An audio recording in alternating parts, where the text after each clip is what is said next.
si joogtaa u faraxalo biyo iyo saabuun adigoo adeegsanaya ku maydh gacmahaaga afka iyo sanka dabool mar kasta oo markaad qufacayso amba aad hindhisayso fadlan iska ilaali gacan qaadka isa salaama dadka idinkaan is gacan qaadin fadlan kala durka laba tallaabo markaad wada joogtaan gaar ahaanna markaad wada hadlaysaan laba tallaabo kala durka haddaad xanuun dareento joog gurigaaga haddaad isku aragto xumad yar iyo qufac iyo ha tegin goobaha dadku ku badan yahay sida sariibadaha iskuullada iyo goobaha kale la midka ah si aad u hesho gargaar caafimaad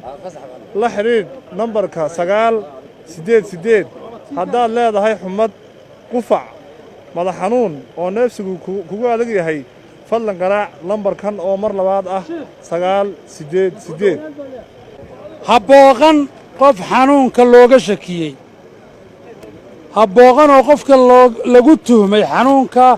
ama shaqaalaha caafimaadka kula taliyeen inuu gurigiisa joogo fadlan qofka xanuunka kala xidhiidh telefoon nambarka